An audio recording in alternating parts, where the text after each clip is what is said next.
this to me is so much more interesting than anything going on the PGA Tour. Like, I'm genuinely curious what they're going to come up with every week to make it competitive, and if he's going to win or not. And so that's why I wanted to bring it up in this, because it's like, what do you think? Do you think that this is, guys your age are tuning into this? I mean, it'll have probably 2 to 3 million views by the end of the week, this one video, right? Is it more interesting than what's going on right now in the PGA Tour, certainly for the Sony Open? Sure. I also like watching the Sony Open because I wish I was there, right, for 2 weeks playing golf and dicking around in Hawaii. Here's how I feel. And you mentioned guys my age, and I know what you mean. I'm going to tell you how I am. See, guys my age, I'm not an old, stodgy, old head that thinks that young guys can't compete with old guys and vice versa, and that the Gen Z, although sometimes I wonder where their head is, but these young guys, that they're sometimes I think they're great and talented, but sometimes their common sense needs a kick in the balls. But that's another thing. But I lean, honestly, I don't like boring. I like boring out of quarterbacks that just give me a 5-yard gain on 1st and 10 and give me 5 yards. That's good, and we'll get the spectacular later. But boring wins on the PGA Tour if you hit it in the middle of the fairway, because that's boring, like the Schefflers. But for me, I want good, fun, exciting golf that challenges every week, and that I would rather, if you're asking me if I'd rather watch that and see that than probably the Sony, even though I'm an OCD about watching the tour all 4 days. Absolutely. I got a YouTube mentality for a guy who watched the Amana hats and the old stiff collars on the golf. Yes. But I think more the other way when it comes to like golf and the excitement and what can we do to quit being that you can't come on our grounds because this is a country club. I'm the guy that wants to break through the gates and go play like a par 3 15 times on their course that I'll never be able to play because I'm not a member. That being said, this series, it's intriguing, and I'm going to go watch it. I can tell you this. Every PGA Tour member is beating me and you with a 7-iron all the way through. No shot. They'll hit a 7-iron. Hell, they're going to hit a 7-iron if they really unload on it. They're not going to miss many fairways. If they miss a green, they know how to de-loft or loft their club to use a 7-iron around the green. Even if it's Grant Horvat, any PGA Tour member is beating his 7-iron and our 14 clubs in the bag. We're not beating them. I fluctuate anywhere from 80 to 82. I may shoot 79. I may shoot 90. I'm sure you're similar in the same way from that 10. We've talked about this. They're beating us with a 7-iron. Maybe even just a putter. The way that some of these guys can hit a putter, they may beat you with a putter too. Just keep, hit the first one in yards. the series that they did was Bobby started at the furthest part of the green from the hole, and Grant played from the tee box. Well, there's no way. Scheffler, if you're saying I'm on a green side rough, yeah, you start par on five, the par 3, par 4, and he's playing from the back tees. There is no way. There is no way on God's green earth for 18 holes I'm losing to Grant Horvat, and hopefully he'll see this. That if he's teeing off, and I got my ball is a few feet off the green, and I can use my wedge, or I can flip a wedge. It's on the green, the furthest part from the hole. I'm putting, and he's at the tee box. Yep. At any event, matter of fact, I'll give him 10 strokes and still beat him. Ain't no way he's beating me. No, go watch that video. Anytime go watch you that want. Video. I'm telling you, Scheffler's not beating me from a 580-yard par 5 at the tee box, and I am sitting on the green. What if he started from the ladies' tees? Well, let's see. He can probably drive the green, and most of them are get close. Not literally. Well, you know what? I still don't. You Horvat or Scheffler? Either, yeah. They're not. Well, not either, because one's the greatest player in the world. The other one's big difference. They're not. Listen. Okay, so even on a par 5, he makes eagle all the time. He may get you on a par 5, especially if it's the undulation and you 4-putt, which is half. But if I 3-putt every green, if I just 3-putt every green, 3-putt. Yep. What's your score after 18 holes? For me, oh man. What's 18 times 3? Look, do the math. 18 times 3 is what? The reason What's 18 times 3? Yeah, it's in the 50s. Feel like 54? Is that what it is? 18 times 3 is 54, yeah, I don't correct? But if it's like, if we're talking rolling 12 PGA greens, furthest from the hole, I don't think you're averaging a 3-putt. I think we're averaging more. Yeah, but there's some I'm going to sink one of those. No, you're talking minimum 60-foot putts, all of 50, them. but 54 putts. You're telling me you're not going to get close or roll one, lip one out, and make a 2? Nah, man.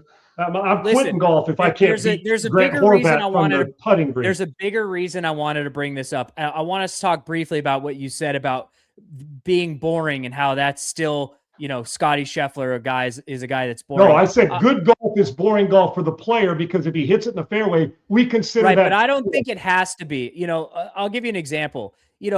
90% of Kobe Bryant's life was boring. Getting up at 4 a.m., shooting all the shots, beating everybody to the gym, all that stuff. But for 40 minutes a night, he was the most electric player on the course. On the court, excuse me. I don't think golf has to be boring. This is why we love the Jordan Spieths of the world, because even though for a time, but the constant chatter wears me out. He talks too much. No, I think you can have both. And I love him too much. You can be as diabolically good as Scotty Scheffler, but bring a little spice to the game. Come on. See, you misunderstood though. You think I'm saying that the boring personalities sell on the tour. No, we're begging for somebody that's got Jordan. I love Spieth's personality. I think at times when it's not going good, he can be, and I confess it's the caddy's fault, when he snap hooks an iron and hits it, getting the right thing, looks at the caddy. You're the one with the golf club in your hand. He just suggested you're the one who has to grab the club and hit it. I'm a big Spieth fan, but let's face facts.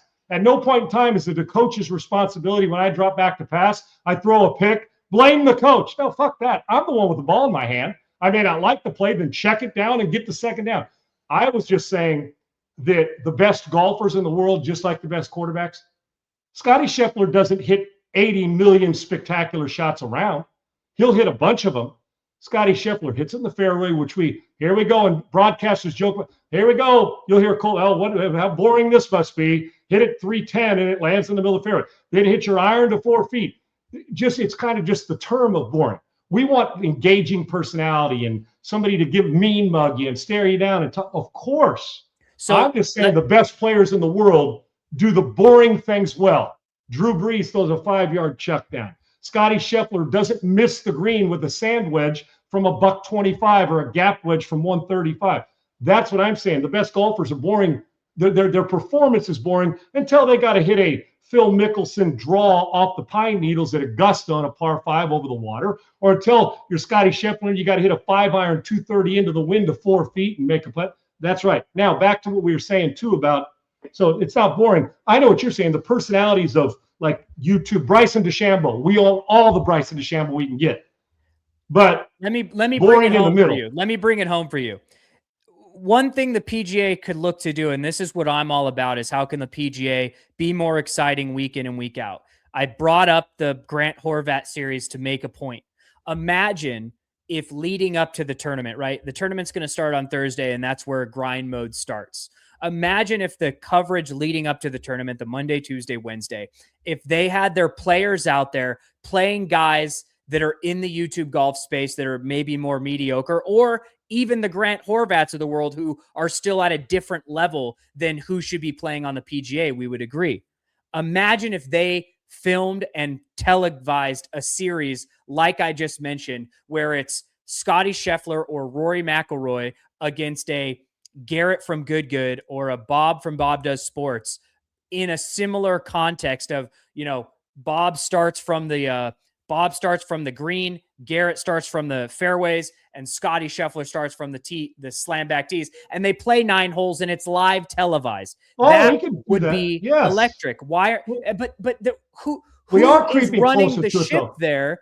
Because you can't do that. Nobody wants to see that 20, 30 weeks a year on the tour. I don't. I'm not saying 30 weeks, but I'm saying mix it up. I'm saying take the concepts that are winning in YouTube golf like that, like the Internet Invitational, and some of these fun formats. Mix them in on a week off. I agree, 100%. Give people the option. What are you talking about? You got the Pro-Am, the single Pro-Am up in Tahoe every year. Other than that, there's nothing exciting from Monday to Wednesday going on in the PGA Tour. And they could make this a weekly thing where they do it. Pro-Am. It'd be a blast. And I'm sure it would bring more eyeballs to the Thursday through Sunday. As long as you didn't, these guys have their certain routines and they play 9 holes of practice and then they go get leading up to the prime. And I think it's a great idea, but we don't want to see that every week because eventually it'd be like, okay, or you don't want to see those compete against each other every week because those guys aren't going to make the cut very often. They're just not. They're great players. And if you've ever played next to these guys who are +5s that can't get on tour, you're thinking, how are they not on tour? My point about this is we do get that, and you're onto something. We got it with the nighttime golf when the guys are out there hitting left-handed on a green, that they're starting at the top. A guy drives, he hit it. The next shot sprints to the middle of the fairway. He hits the second shot. They're playing against time. So we did get that, and we can get more of that. In the off season when no one's watching. Well, then I thought you said, didn't you just tell me people will watch if you do that? That's what I'm hoping. I mean, look at the I'm Masters, not watching right? that at Augusta National before the par 3 tournament. No, nobody, because there's a different field. The par 3 tournament's a great example. Phoenix Open would be perfect to do it. Monday, Tuesday, Wednesday. Agreed. I'm not 100%. saying all 3 days. I'm saying pick a day, one day out of the week to help promote the weekend and what to watch. And that would be Tuesday, and then they play their Tuesday pro. They play their pro. And you give them Wednesday to lock back in, do whatever they got to do, and then you're doing the tournament.